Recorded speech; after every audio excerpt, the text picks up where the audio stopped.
Assalamualaikum warahmatullahi wabarakatuh. Video ini adalah video pengalaman pribadi ketika umroh yang akan aku share ke kalian yang sekiranya pengen tahu bagaimana sih dan kayak apa sih kalau kita umroh, apa aja yang bakal kalian dapat kalau mau umroh, terutama dengan tarif budget rendah. Worth it nggak sih sekiranya dengan harga segitu?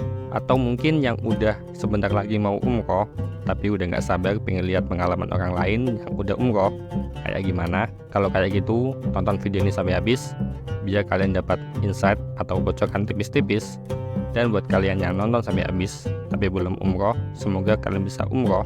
Dan yang sudah umroh, semoga bisa umroh lagi. Amin.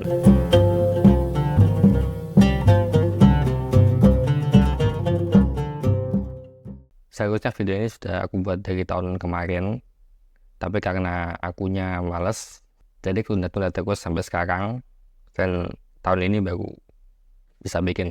Tapi lebih baik terlambat kan daripada nggak sama sekali. Jadi waktu itu aku pergi dari rumah sampai di Jakarta dan melewati JIS, sampailah kami di tujuan, yaitu ke Bandara Suta. Nah, di sana kami menunggu sampai semua siap, dan pada akhirnya kami masuk ke pesawat.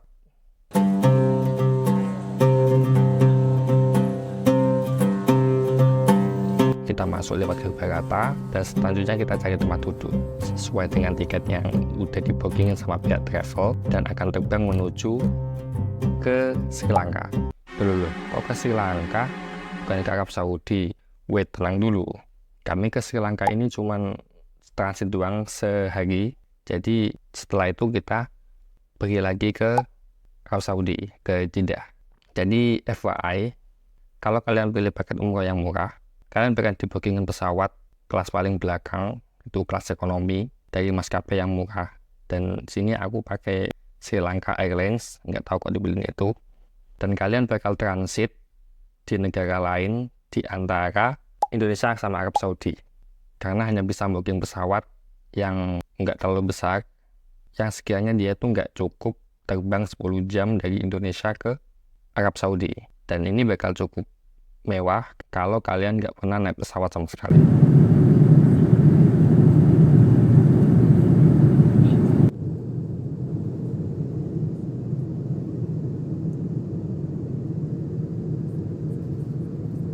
Right?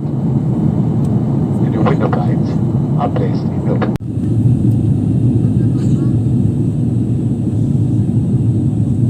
Pas terbang, kita semua dikasih pelayanan, yaitu pelayanan ekonomi, dan diberikan hidangan kayak masakan India, dan kita pun bisa pakai fasilitas hiburan di sana. Tapi karena ini maskapai dan paket kelas paling murah, jadi pilihannya tuh nggak terlalu banyak sih. Hanya ada film-film sama lagu-lagu jadul yang bisa kalian putar. Tapi ini cukup worth it kalau kalian pakai budgetnya yang rendah. Apalagi kalau kalian nggak pernah naik pesawat sama sekali. Nah, dari Jakarta ke Kolombo itu sekitaran 4 jam, dan akhirnya kita sampai dan mendarat di Bandara Naike, Kolombo, Sri Lanka. Sampai di sana kita ada berbagai pemeriksaan identitas dan paspor, terus ngumpul sama rombongan, dan akhirnya keluar dari bandara.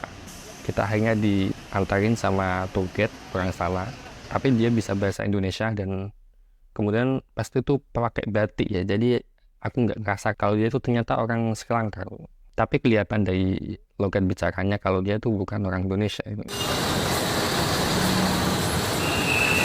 Selamat datang Kolombo Sri Lanka. Oke, bapak-bapak, ibu-ibu, nama saya Kamarudin. Komarudin. Iya, asli Sri Lanka. Oh iya. Tapi bahasa $50 bayar. Kunci kamar. Iya, iya. Kunci kamar. Oke, terima kasih ya.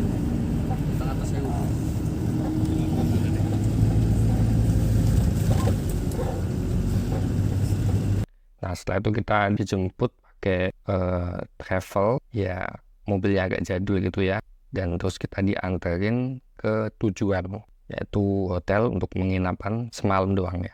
Dan sampai di sana, di hotel ini lokasinya ada dekat pantai, dan di sana itu setelah sampai sana kita dijamu dengan makanan yang prasmanan, bisa ngambil sendiri. Dan di sana ya makanannya ya makanan Sri Lanka gitu. Jadi gue mikir kapan lagi bisa makan makanan Sri Lanka. Akhirnya gue tuh pilih ada satu makanan, nggak tahu tuh namanya apa. Itu tuh roti keras banget, dan itu katanya harus dicelupin sama kuah kaldu. Aku nggak tahu tuh namanya apa, mungkin kalian tahu bisa komen di bawah. Dan itu dicelupin di kuah kaldu di mangkok gitu. Lalu makan itu.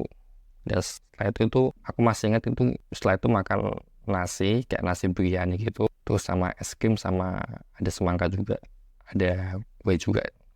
Dan setelah puas makan, kita lanjut ke kamar dan pergi untuk istirahat. Hotelnya sih biasa aja ya, nggak ada yang istimewa. Sana ya biasalah, ada bathtubnya juga. Tapi entah kenapa aku kayak merasa sana itu hawanya tuh menyeramkan, kayak angker gitu. Tapi ya aku nggak tahu sih, mungkin cuma perasaanku aja ya. The next day. Nah, besoknya kita bangun, sholat, dan setelah itu keluar kamar dan lihat pemandangan view pantai. Lagi ini adalah beach hotel, jadi hotel yang dekat sama pantai gitu. Dan sambil menunggu selesai ada sarapan. Nah, setelah ada sarapan kita tuh panggilin tuh, sarapannya udah selesai gitu. Udah siap. Sana kita makannya ya prasmanan, ambil sendiri itu gratis karena memang disediain sama hotelnya, udah di booking juga. Aku di sana ambil roti, terus makan nasi juga kayak nasi biryani gitu. Terus itu ya udah itu aja, terus ngumpul-ngumpul sama keluarga. Dan setelah sarapan dan ngumpul karena gabut, aku pun coba keliling-keliling sebelum siap-siap kemas-kemas barang untuk berangkat lagi ke bandara melanjutkan perjalanan, karena berangkatnya itu siang.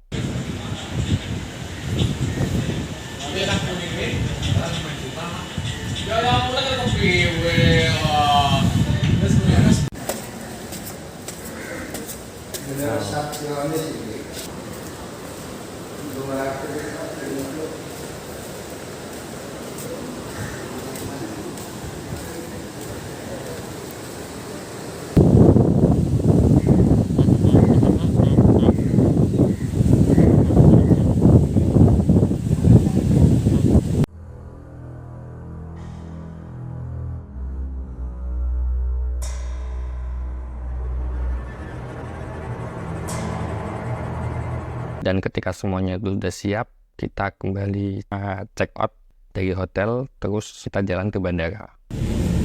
Stopan bareng aku gawe ini ya. Umurnya berada atas 60. Ya, cara ngomongnya sebenarnya John. Lakune tak gawe iki juga. Saya rumah Sasuke mari. Saya kurang sepatu. Saya loh salah semua. Iya ya Pak. Nyapa kok dibawa waktu. Rahasianya mesti enteng. Getarannya tuh Pak. Pertama, sangat getaran. Dua, tidak mudah lapar. Ketiga, suket anggal tunggu. Iya benar. Dan waktu Setelah sampai ke bandara yang kemarin, ya kita cek-cek apalah tuh. Agak nunggu lama juga sampai siang, jadi berangkatnya siang tapi terbangnya itu sekitaran jam 2, agak lama. Dan di sana itu ternyata itu nggak boleh wudu ya, dilarangnya karena memang nggak ada musola di sana. Di sana mayoritas bukan umat Islam, jadi di sana nggak ada musola. Jadi ketika kita wudu itu termasuk dilarang. Dan setelah nunggu lumayan lama, akhirnya kita berangkat juga lewat Jakarta juga. Setelah itu kita terbang. Kali ini terbangnya itu kita 6 jam karena jarak dari Colombo sama Jeddah itu lebih jauh dari Jakarta sama Colombo. Dan pelayanannya itu masih sama-sama kemarin. Tapi kali ini nih kita satu pesawat ya sama, kalau nggak salah orang Malaysia yang sudah pakai kain ihram. Katanya dia tuh tujuannya itu Mekah dulu baru Madinah. Kalau yang aku ini Madinah dulu baru Mekah.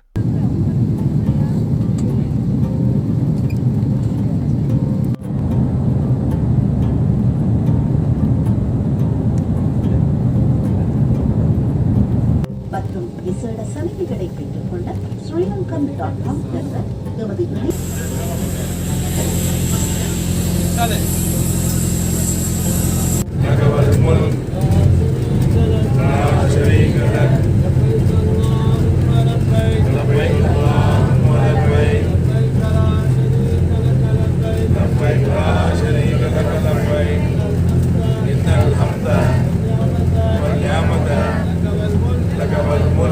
Setelah sampai kita turun dari pesawat, itu dijemput oleh bis, jadi turunnya itu bukan di Garuda gitu, melainkan turunnya itu bis yang khusus untuk penumpang itu. Nah, akhirnya ke tempat pengecekan visa, paspor, dan lain-lain, dan setelah itu kita hanya bisa keluar walaupun agak cukup lama juga, kan dia itu kan antri, jadi ya memang agak lama. Setelah itu kita keluar pas sore mau maghrib, dan itu kita udah ditunggu sama pihak travel, jadi kita naiknya sama pihak Bigo, dan kita di sana itu dituntut sama pihak travel. Setelah disambut, kita disuruh pada naik bis, dikasih arahan-arahan, dan setelah itu kita berangkat dari Jeddah berangkat ke Madinah. Di perjalanan kita dikasih semacam arahan-arahan untuk kecil, lalu setelah itu kita jalan sekitar 6-7 jam kalau nggak salah, memang lama sih. Dan itu pemandu wisatanya itu adalah mutawif. Jadi mutawif itu adalah sebutan dari orang yang memandu dan memimpin ibadah umroh. Kalau itu ya bisa saja haji, tapi kalau yang ini tuh umroh. Kemudian sudah dapat kunci kamar.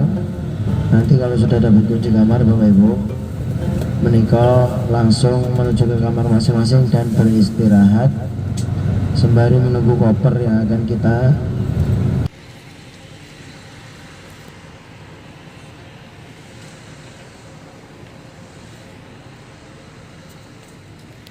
Ibu langsung sekalian berangkat ke Raudhah. Ngoten nggih. Berangkat dari hotelnya bersama-sama. Sebelum jam 4 kita berkumpul di lobi, jam 4 tet the next day. Nah, setelah perjalanan yang agak cukup jauh, kita sampai di Madinah itu sekitar 1 atau jam 2 gitu dari bandara King Abdul Aziz Jeddah. Kita sampai sekitar jam 2 dan kita masuk ke hotel di bagian lobby untuk menerima kunci ya, atau kartu kamar. Setelah itu kita stay dan istirahat sebentar. Nah, kita tidur sekitar 3-4 jam, nggak nyampe waktu udah subuh. Dengan perjalanan jauh dan tidur yang nggak cukup tuh kan capek ya, tuh harus bangun lagi untuk beda subuh ya, sholat subuh di Masjid Nabawi. Dan di sana aku cukup culture shock ya, cukup kaget, dimana tuh gue nggak pernah bayangin kalau subuh itu bakal panas di sana. Gue kira itu adem kayak Indonesia itu, tapi di sana ternyata tuh panas, dan panasnya tuh udah kayak siang di Indonesia gitu.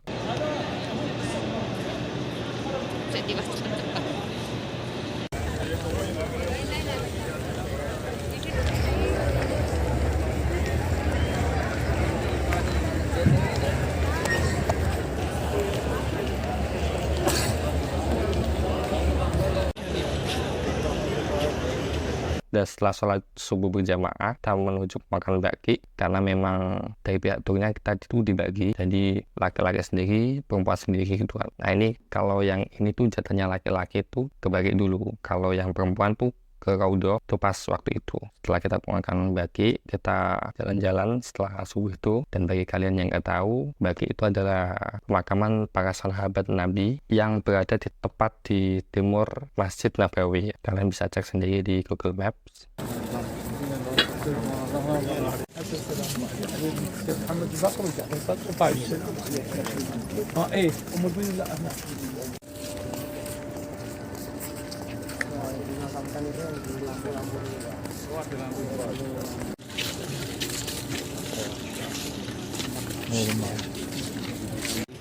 Kaleja.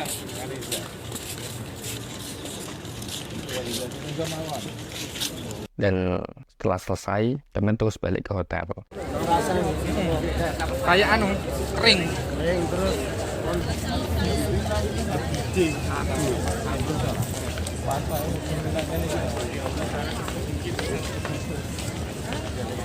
Di perjalanan banyak banget burung-burung. Aku nggak tahu itu burung apa, mungkin kalian bisa komen di bawah. Kalau nggak salah burung merpati ya, mungkin bisa dekorasi lagi, komen di bawah. Dan di sana juga banyak yang jualan makanan burung, katanya ya untuk sodako ke burung lah ya.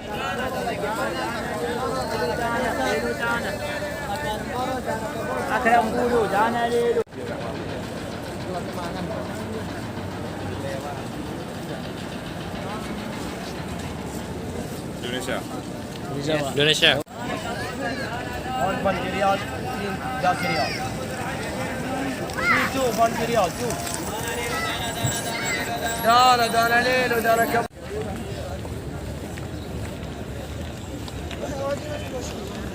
Nah, pas sampai hotel kita sarapannya tuh prasmanan, bisa milih sendiri. Dan di sana tuh disediain makanan Indonesia, tapi agak lain memang. Kayak nasinya itu kayak nasi biryani, tapi lauknya lauk Indonesia ya. Sana juga ada roti sama selai buat sarapan. Nah, pas selesai sarapan kita kembali ke hotel sebentar untuk siap-siap untuk nanti bakal ada tour ke Masjid Kuba. Masjidun ussisa 'alat taqwa min awal yaumin ila akhir ayah. Itu menurut para mufassirin, termasuk menurut Imam Ibnu Katsir, itu mengatakan bahwa sunahnya.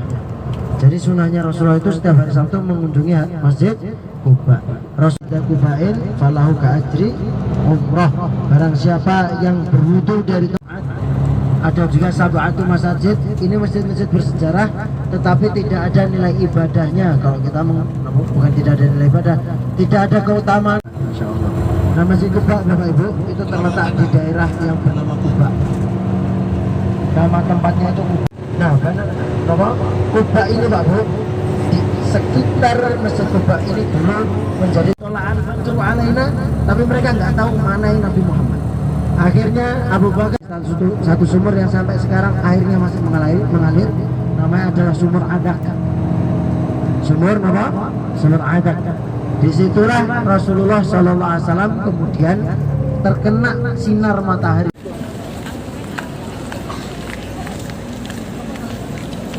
Dan kita ke Kuba itu berangkat sekitar jam 8, dan di sana itu jam 8 tuh udah panas banget. Aku nggak ngerti panas itu kayak apa. Tahu aku di Indonesia itu nggak panas itu, tapi di sana tuh disediain minum ya. Di sana tuh banyak minum-minum yang dari plastik itu bisa ngambil sendiri. Itu ada yang air dingin atau yang biasa, yang nggak dingin. Dan di sana memang misalkan untuk banyak-banyak minum biar nggak kering tenggorokannya gitu. Dan sampai sana kita masuk masjid.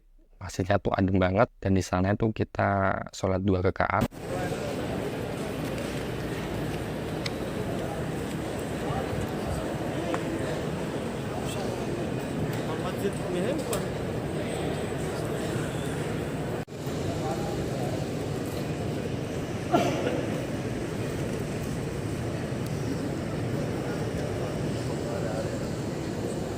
Habis dari Masjid Kuba, kita semua dianterin pergi ke kebun kurma ya. Dan ternyata di kebun kurma itu juga ada kayak pasar gitu, kayak gini.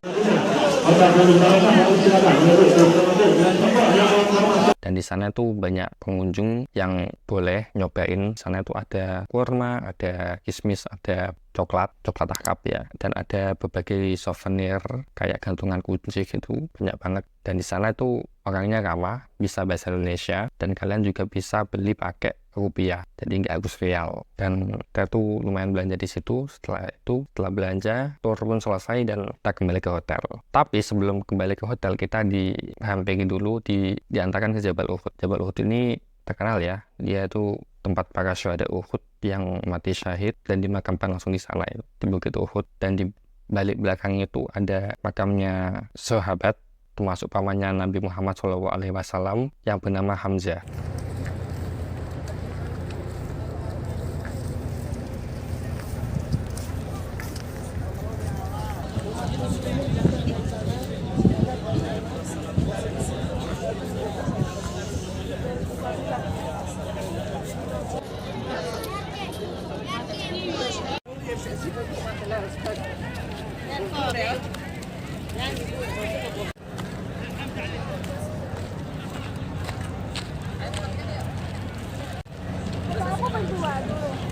Dan situ tuh panas sekali, itu siang pas lagi panas-panasnya, itu panas banget. Setelah itu kita balik ke hotel dan istirahat. Tapi sebenarnya itu pas sore itu karena aku ketiduran dan jet lag juga, jadi sebenarnya ada jadwal manasik di entah nggak tahu di mana, tapi aku nggak ikutan karena aku capek ya, jet lag juga.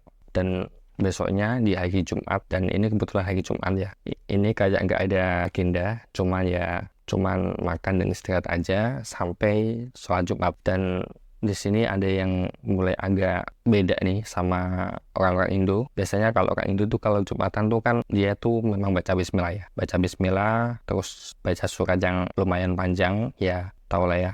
Surat panjang biar agak lama durasinya. Nah ini di Masjid Nabawi ini imamnya enggak kedengeran baca bismillah, tapi dia tuh baca surat pendek. Dan di sana tuh gue kaget. Di dalam hati kok pakai surat pendek ya. Seingat aku itu Al-Asr, dan satunya lagi itu aku lupa tuh apa. Jadi ya cepat banget gitu. Yang lama itu khutbahnya pakai bahasa Arab ya. Itu aja, itu aku nggak kaget karena ya memang di Arab. Dan setelah Jumatan kita langsung aja udah diatur sebelumnya untuk pergi ke Raudhah selepas Jumatan. Nah di Raudhah ini kita ngantri kayak sambil dijemur di masjid itu ya. Tapi itu apa ya, pengalaman.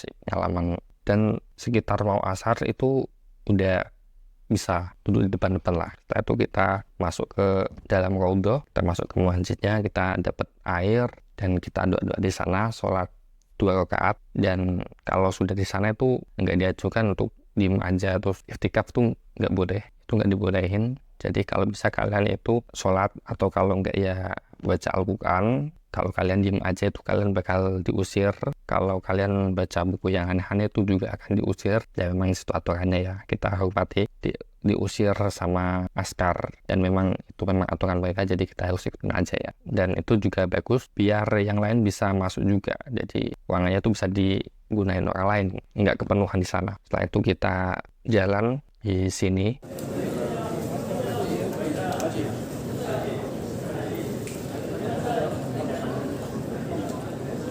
تعال يا اخي هذا وانت طالع من هنا الطريق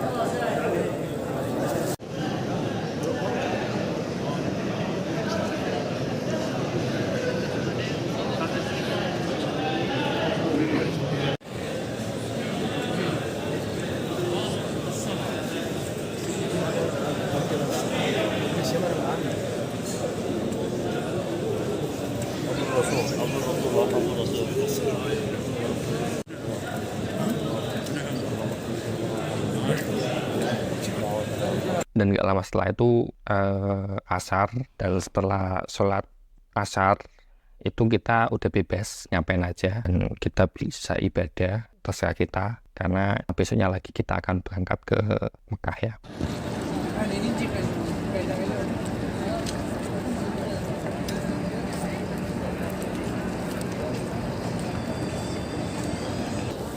Nah ini habis sholat isya di Masjid Nabawi belakang. Ya udah itu aja.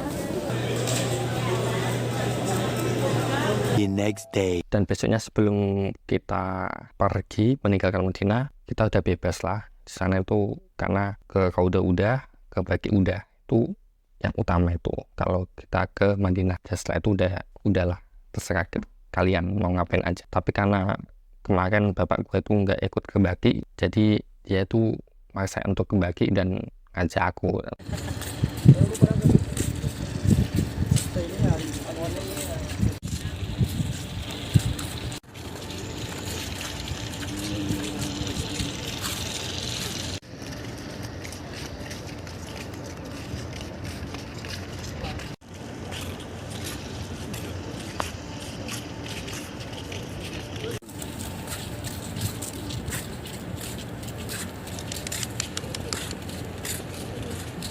Dan pas udah selesai, aku nembak gue ke hotel. Setelah itu makan, sarapan, dan tuh siap-siap barang, apa aja yang mau dibawa semua. Karena itu hari terakhir kita ke Madinah. Kita di Madinah. Hari terakhir kita di Madinah, setelah itu kita akan pergi ke Mekah, meninggalkan Madinah. Dan sebelum berangkat dari hotel, kita pada motong kuku, udah nggak pakai baju, pakainya pakai ihram, karena nggak boleh pakai pakaian yang berjahit. Itu untuk laki-laki. Kalau yang perempuan ada lagi, mungkin kalian bisa tambahin di bawah komen aja, boleh. Dan setelah selesai semua, kita ngumpul di lobi dan memberikan kartu kamar, kunci kamar ya, kartu, bentuknya tuh kartu bukan. Dan setelah itu kita kumpul ke bis untuk menuju ke Mekah. Tapi sebelum kita menuju ke Mekah, kita pergi ke Masjid Bir Ali. Di sana kita sholat 2 rakaat. Setelah itu kita niat mikot dan niat berihram. Dan setelah itu kita foto bareng grup ya. Dan di sini ada drama kayak umumnya orang Jumatan kehilangan sandal ya. Jadi kakak gue tuh kehilangan sandal kakak gue hilang, dan akhirnya kita semua tuh nunggu, dan akhirnya endingnya dia tuh beli sandal lagi ya.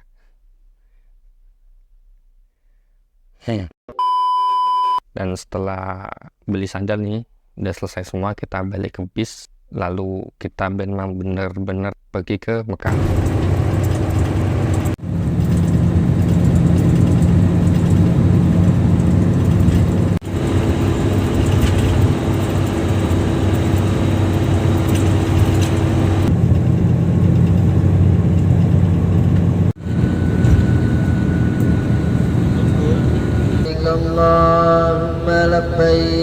Kita sudah niat ihram dan mengucapkan niat labbaik Allahumma labbaik, labbaik la syarika lak, labbaik, innal hamda wa ni'mata laka wal mulk la syarika lak.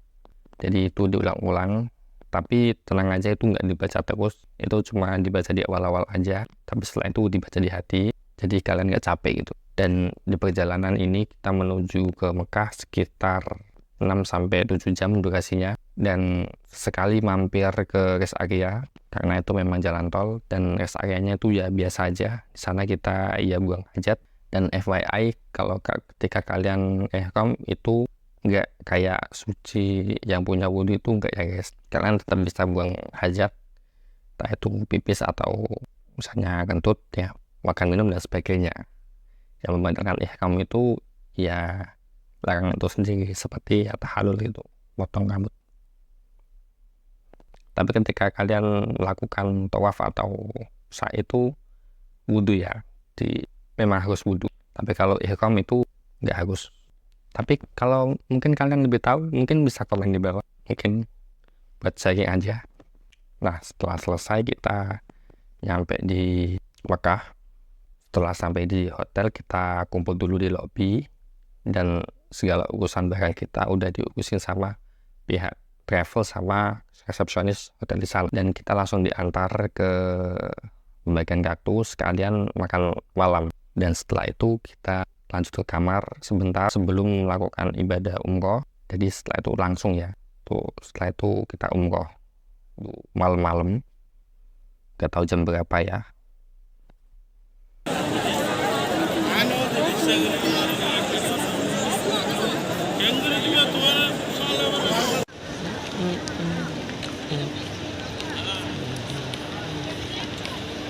Kita disuruh baris dulu dan dibimbing oleh kakak-kakak mutawif ya untuk melaksanakan ibadah umroh. Dan kita umroh itu kita ngelakuin tawaf, sa'i, dan diakhiri sama tahallul, yaitu motong rambutnya 3 helai itu. Dan itu udah selesai, dan itu harus dipotongnya sama orang lain yang sudah tahallul. Jadi kalian nggak boleh motong sendiri, itu nggak boleh, harus dipotongin orang lain yang sudah tidak sudah tidak get ihram, yang sudah batal ihramnya. Dan itu kita halusnya dan ngumpulnya tuh di sini, tempat ini ya. Dan memang harus ngumpul supaya kita bisa kembali ke hotel masing-masingnya, nggak nyasar ke kemana-mana gitu, karena di sana itu rame banget. Dan setelah selesai itu kita istirahat, dan besoknya kita ada acara ya, sarapan dulu, lalu kita berangkat.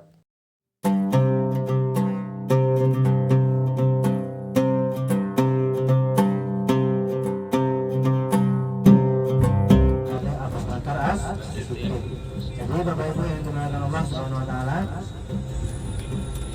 Rasulullah SAW itu melaksanakan hijrah itu, dakwahnya Rasulullah itu semakin dihambat oleh orang Quraisy.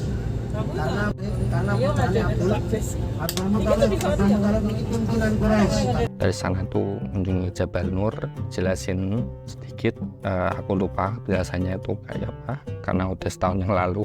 Dan Jabal Nur itu juga sebentar aja, terus kita kembali ke bis untuk menuju Arafah.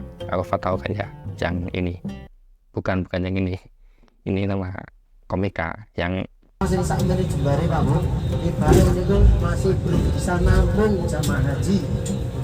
Jadi karena padatnya transport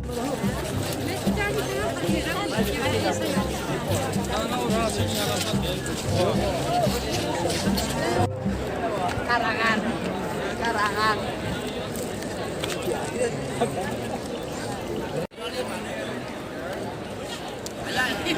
Dan setelah di Akofa itu banyak tanaman yang namanya tanaman Soekarno ya. Atau yang nama lainnya itu pohon widi ya. Sana itu karena dulu ceritanya itu Soekarno pernah haji di sana dan sana itu katanya kepanasan ya. Aku juga kaget, sana itu panas banget. Akhirnya di sana itu Soekarno memberikan hadiah berupa tanaman pohon mindi. Kenapa kok tanaman mindi? Karena tanaman mindi itu katanya bisa tumbuh di sana dan cukup kuat panas ya. Dengan penghormatan pohon itu diberi nama pohon Soekarno. Setelah itu kita dengan informasi itu kita kembali ke bis, lalu kita berangkat lagi untuk menuju Jirona. Tapi sebelum sampai ke Jirona, kita dimampirin nih, dilewatin ke kawasan Mina ya, ke Musdalifah. Walaupun kita hanya melihat dari bis dan nggak turun dari bis, karena itu memang bukan bagian dari umroh ya. Itu bagian dari haji ya. Kalau di Musdalifah itu kita dilewati itu kita jalan lagi ya, terus lumayan agak jauh dan akhirnya kita sampai ke Jirona untuk melaksanakan mikot umroh. Dan umroh kali ini adalah umroh badal, yaitu umroh yang ditunjukkan untuk orang lain yang kalian inginkan untuk diumrohkan ya. Istilahnya orang lain yang kalian umrohkan. Dan cara ibadahnya itu sama persis sama umroh biasa. Dan kita umroh kedua kalinya ya. Tapi yang ini nih badal. Dan setelah udah selesai, kita udah nggak ada agenda lagi. Kita bisa langsung ke haji berikutnya.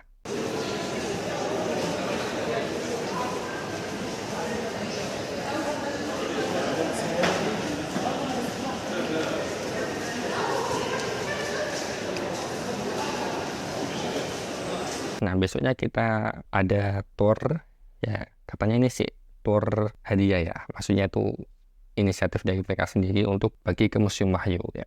Nah, di Museum Wahyu ini kita semua diperlihatkan video footage gitu, animasi dari nabi-nabi ketika mereka tuh memperlihatkan lah, mempertunjukkan mujizat mereka dan Nabi Muhammad ketika mendapatkan wahyu di Gua Hira ya.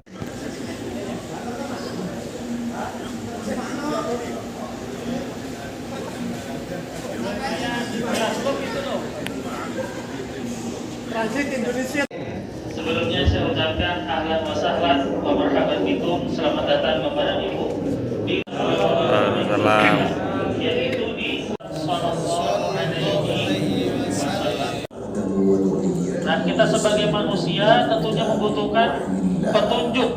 Nah, petunjuk ini adalah dengan wahyu dari Allah, yang menerima wahyu dari Allah, melemparkan tongkatnya dan mengalahkan sihir-sihir luar biasa ini.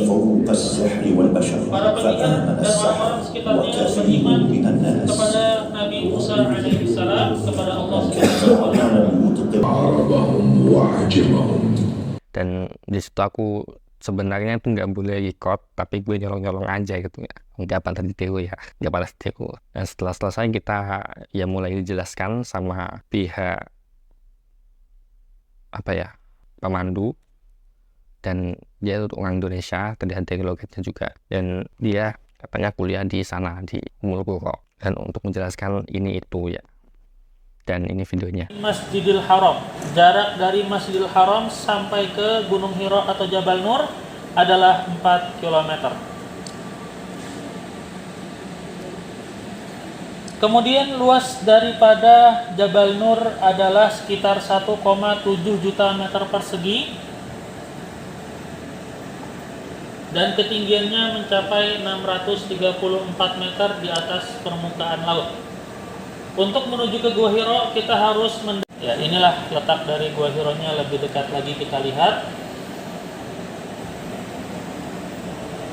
Di ujung gua ini ada sebuah lubang dan gua ini juga langsung menghadap ke kiblat atau ke Ka'bah. Disinilah Nabi kita. Oh, itu loh ada pemandangannya, pemandangan. Nah,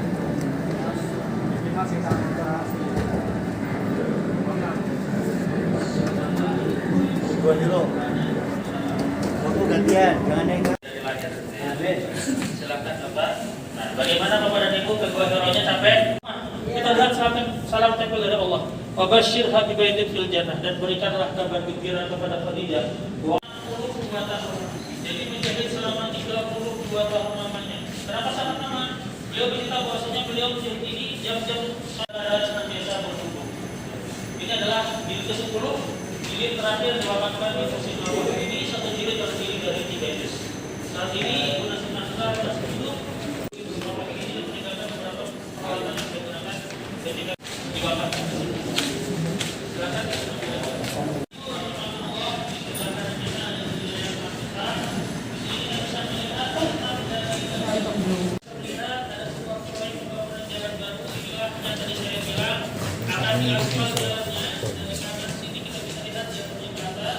Dan mengunjungi museum-museum yang lain. Di depan kami sedang membangun museum Al-Quran, museum kopi Arab. Di Jabatu juga ada museum hijrah. Kalau yang di Jabatu mungkin sekitar di sana. Malaikat yang bertugas untuk menyampaikan wahyu khususnya Al-Quran kepada. Setelah jelaskan panjang lebar, di situ kita terus di akhir itu ada semacam tempat souvenir Gus dan ada orang salah Arab yang ngobrol-ngobrol bahasa Indonesia itu kayak Jokowi, Anies, Prabowo. Ayo Bapak Ibu, belanja, dibeli, promo, Jokowi boleh, Anies boleh, Prabowo boleh, Ganjar boleh, promo. Masya Allah. 50.000 kembali 1 rial ya. Jokowi boleh, Anies boleh, Prabowo boleh, Ganjar boleh. Wakaf dulu. Jokowi nampal 3.500. Siapa yang mau wakaf, Bu? 50.000 kembali 1 rial. Masya Allah, berapa wakaf? Sini Ibu, foto enggak, ini wakaf. Sini. Ya itu udah kemarin ya, udah lewat, udah selesai Pak. Nah habis itu di sana kita kembali ke bis untuk perjalanan selanjutnya. Di perjalanan kita masuk ke terowongan, keluar terowongan, dan diberhentiin di pasar.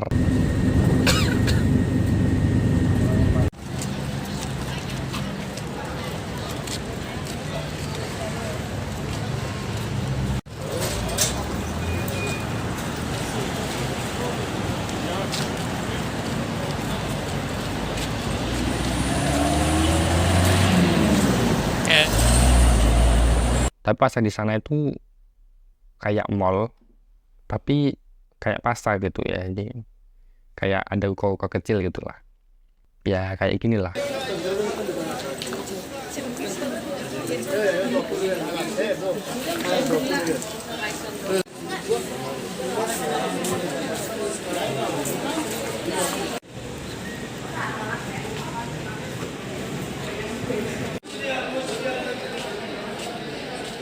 Dan di sana juga bisa nego, ya termasuk deal-dealannya kalian, pinter-pinter aja kalian nego. Dan di sana penjualnya juga bisa bahasa Indo ya. Dan di sana bisa pakai uang rupiah ya, bisa pakai rial, bisa pakai rupiah. Nah setelah selesai kita balik ke hotel, dan setelah itu makan siang dan istirahat besoknya. The next day.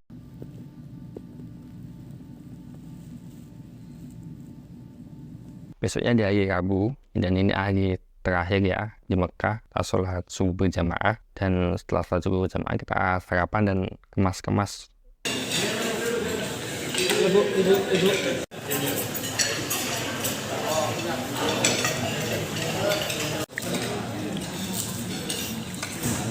Kita pulang. Dan kita pun check out itu jam 12. Setelah itu kita nunggu di lobi untuk semua itu dipersiapkan, dan juga nunggu. Setelah itu kita menuju Jeddah. Sebelum nyampe ke bandara, di tengah-tengah perjalanan kita semua menuju ke museum dulu. Museum namanya Museum Amodi yang terletak di antara kota Mekah dan Jeddah.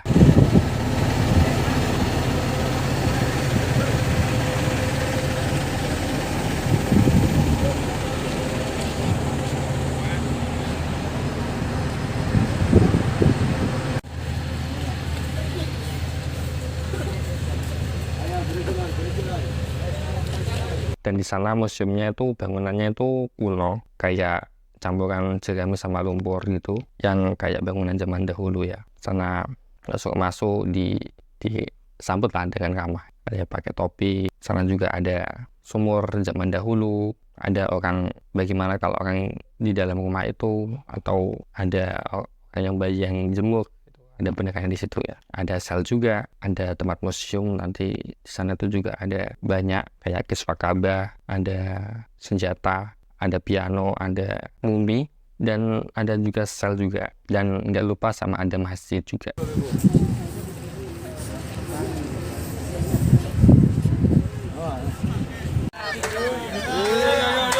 Panas yuk. Mbak Haji, mulai dari sumur. Mulai dari sumur. Ani. Buka topi. Buka topi. Buka topi. Buka topi. Buka topi. Buka topi. Apa?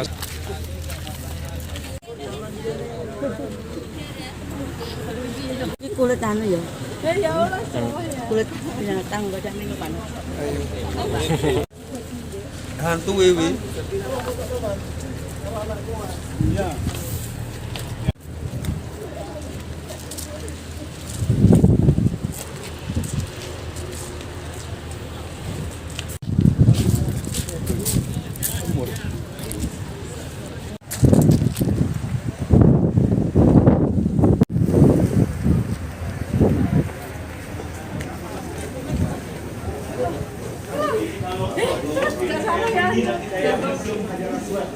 Aku nyambung ya nih.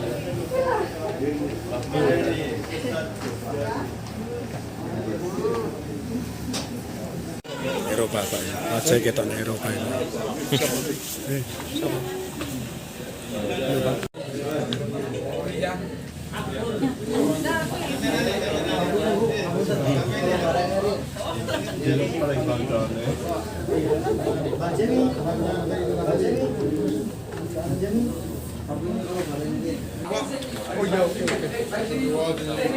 Ada HP.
Masjid napa? Masjid Mekah mbiyen.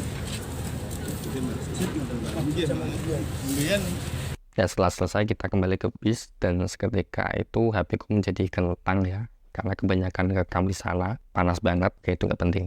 Dan sebelum sampai ke bandara kita diambilin ke pasar Koknish ya. Ya memang disukai belanja terusnya di situ ya. Di situ ya banyak ya, seperti layaknya pasar di sana tuh juga banyak jualan apa-apa aja kayak kurma, kayak, dan seperti yang pasar-pasar yang kemarin itu bisa pakai rial, bisa pakai dolar, bisa pakai rupiah, bisa pakai rial, atau mungkin kalau kalian punya dolar bisa di sana.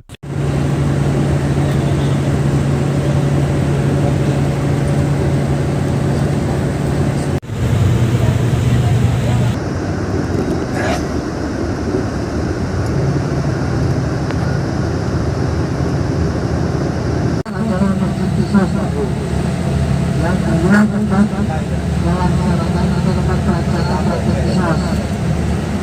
Salah tugas performasi juga tangannya tinggi. Dan berada di tepi ini temannya perabot.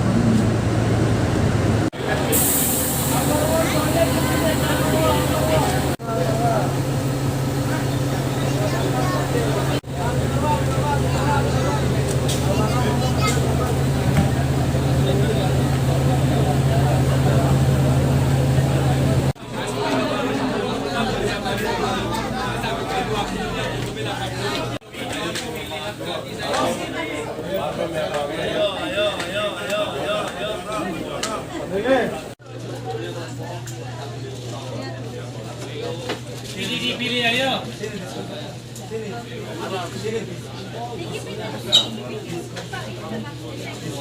Dan setelah belanja di sana, kita di luar kita nungguin bis, karena bisnya tuh memang sengaja ninggalin kita ya supaya belanja gitu. Dan setelah bisnya datang, kita naik lagi dan akhirnya kita benar-benar ke bandara ya. Lalu bandara kita berhenti sejenak, lalu tadi kasih makanan tuh makan malam ya. Dan setelah itu kita masuk ke bandara.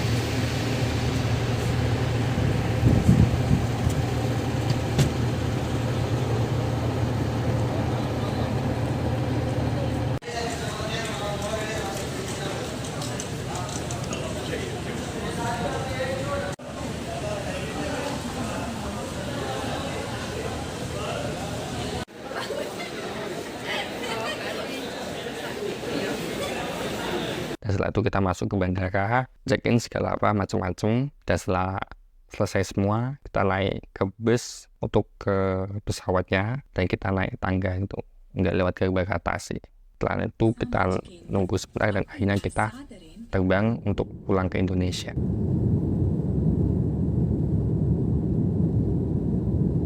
So, jadi segitu aja perjalanan umrohnya. Semoga kalian dapat gambaran lah kayak gimana itu kalau kita umroh. Dan untuk tarifnya bisa beda-beda, tergantung dari jasa biro kalian. Kalau yang aku ini pakai biro asal Jawa Timur, tapi katanya masih kerjasama sama travel asal Jogja. Dan itu harganya sekitar 25-30 lah juta. Udah kayak harga iPhone ya. Jadi gimana menurut kalian? Worth it nggak? Atau malah mending beli iPhone ketimbang umroh? Kalian bisa komen aja di bawah. Semoga video ini bermanfaat dan jangan lupa pencet tombol share ke terserah kalian mau kemanapun boleh. Jangan lupa kasih tombol like dan nggak lupa juga subscribe. Dan akhir kata, wabillahi taufiq wal hidayah. Wassalamualaikum warahmatullahi wabarakatuh.